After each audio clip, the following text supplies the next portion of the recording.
Imagine looking at your younger self and having to tell them that you couldn't accomplish your goals, not because God didn't favor you or of some great recession, but simply because you didn't feel like it. For some of you, you might be smoking this bad boy, or maybe spending a little bit out of your budget, or maybe you're addicted to social media, who knows? The point is, you're addicted to something, and that addiction is keeping you from accomplishing your greatest dreams. For me, it's reaching 12% body fat like this guy. But the one thing that has kept me from accomplishing this goal is sugar. So in this video, I want you to pick one temptation, just one. And as you go through this video, I want you to see how you can actually apply these science-based strategies on getting over these temptations. Let's get it. So the first thing you can do to stop giving to your temptation is simply by increasing your heart rate variability. Now, what does this mean and why does it matter? Think about it like this. In life, your heart rate's either gonna increase or it's gonna slow down, right? And it increases by a lot of different things like stress, sickness, weather. That's why we say winter depression, because it's an actual thing. It has an effect on your willpower. The number one physiological index that is directly correlated to your willpower is balancing the heart rate variability, increasing it as much as you can. So basically, you just need to find ways to slow down and increase your heart rate throughout life, okay? The first one you may have guessed is exercising. And before you tell me, oh Isa, I don't have time to do an hour of exercise, I have too much on my plate, did you know that there's a study done that just 5 minutes of walking, getting green exercise, which is any exercise outside, has longer lasting effects on your willpower than an hour of exercise does? You gotta love this. There is one thing more important than exercise, and it's just getting a good night's rest. Did you know that getting 8.5 hours of sleep a night can probably fix 80% of your problems? According to the National Library of Medicine, they conducted this one study where they took 7 middle-aged men and 3 middle-aged women, and they found that people who slept less than 5.5 hours a night lost 60% more muscle mass and 55% less fat than people who slept more than 8.5 hours a night. It's kind of crazy to think, but when you're fatigued, it depletes your willpower. It makes it that much harder to control your emotion and just regulate your body. So I always make it a habit now to do whatever I can to get 8.5 hours of sleep. My whole life is actually structured around getting enough sleep. Did you know that being sleep deprived can be roughly equivalent to being mildly intoxicated? Yeah, I know, it's crazy. Being sleep deprived leads into willpower failure, which then cascades into depression, shame, and guilt. So it's kind of crazy to me that something as common knowledge as getting enough sleep can be the one thing that actually helps us accomplish our goals, increase heart rate variability, leads into increased willpower, and stop giving into these temptations like sugar. So after reading all these studies on sleep, I make it a habit to be in bed by 10 p.m. no matter what, so I wake up and sleep at the same time every day. The second thing I do is I stop eating after 8 p.m. so that my body is focused on recovering in my sleep rather than digesting the food I just ate.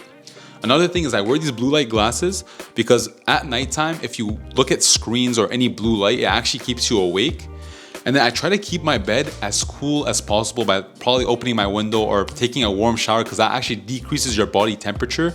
And the last thing I do is get sunlight in the evening time, because it actually lets your body know that you're ready to go to bed and rest. The last thing you can do to increase your heart rate variability is something called slow breathing.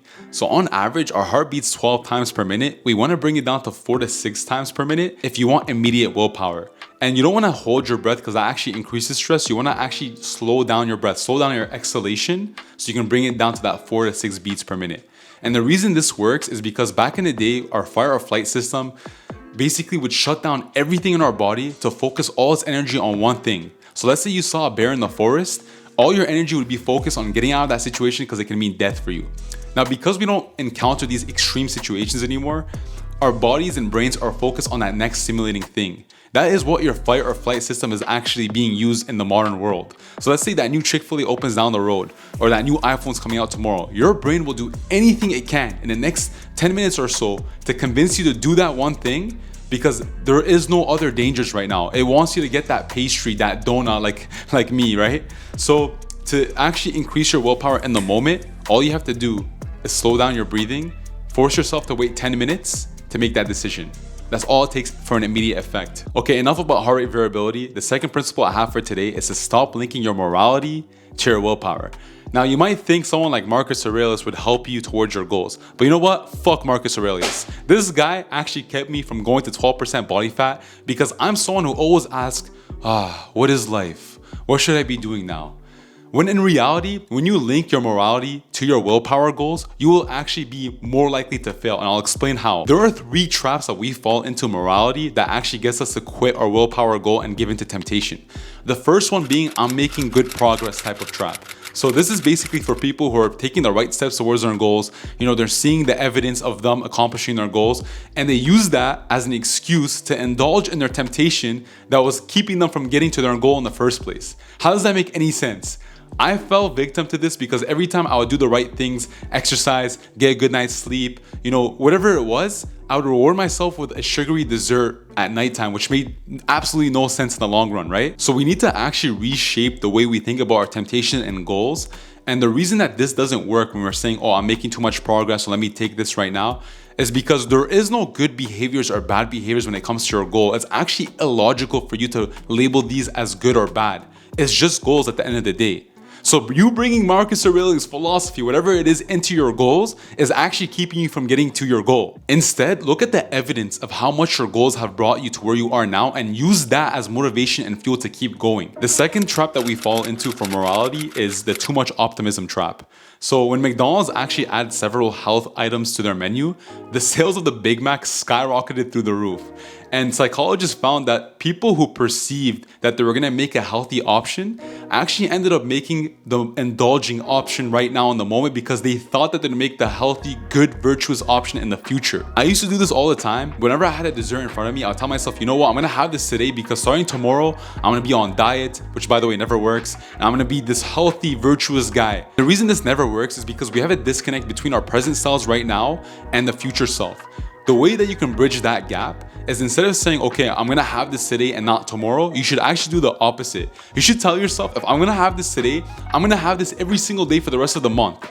That way you're linking your future self to your present self right now, and you're actually looking out for that future person instead of sabotaging them. And the last trap we fall into for morality is called the halo effect.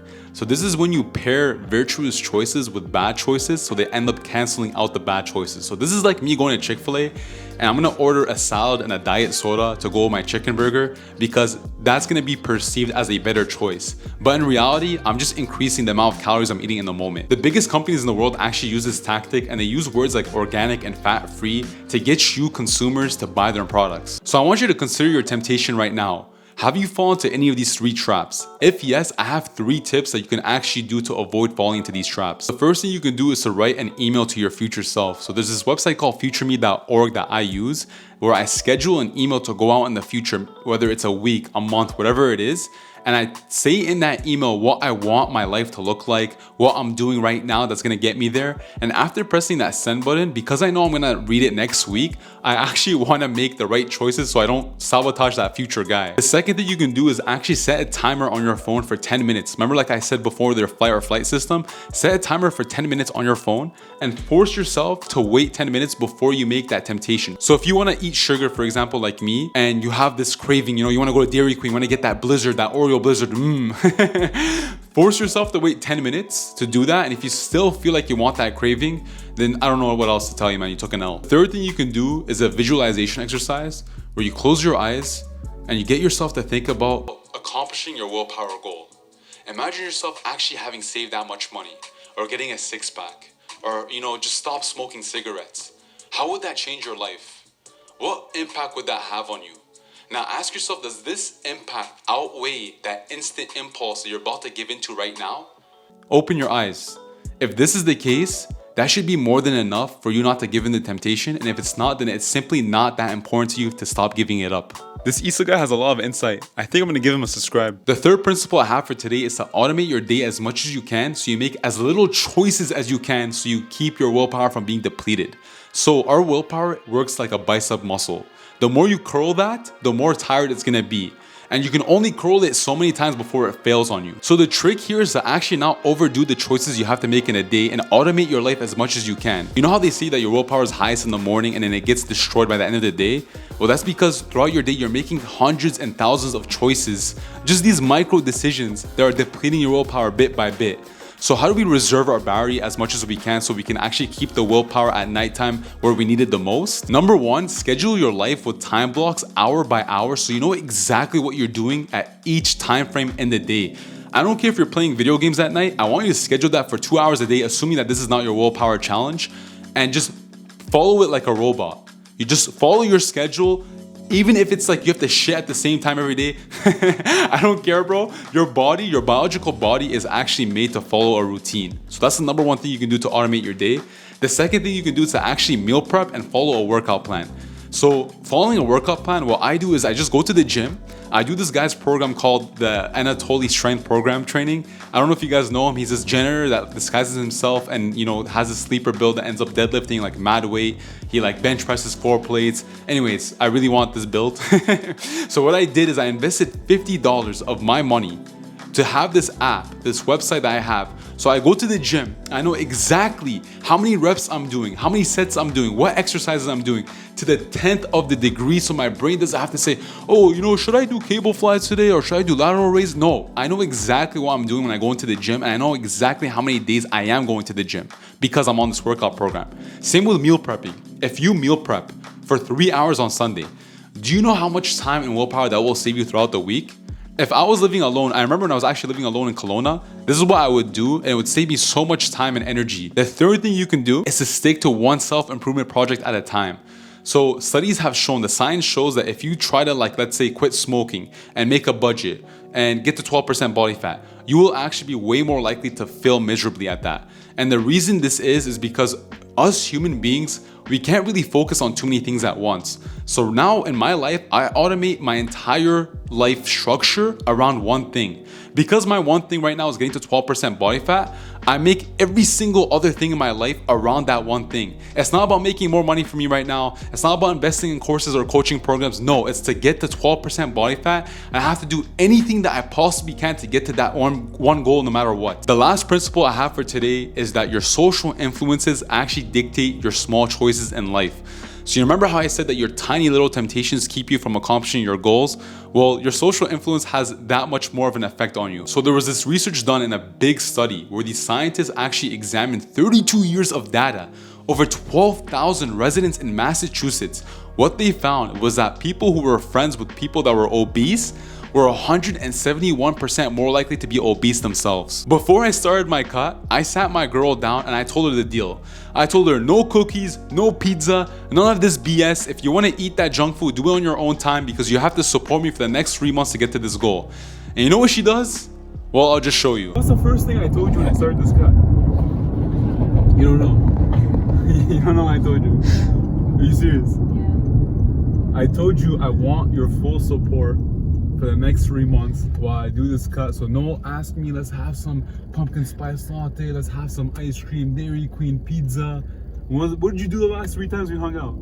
You asked for pizza, you asked for dessert, you asked for salt and savory, and what else? And now you're asking for a St. Hubert chicken burger.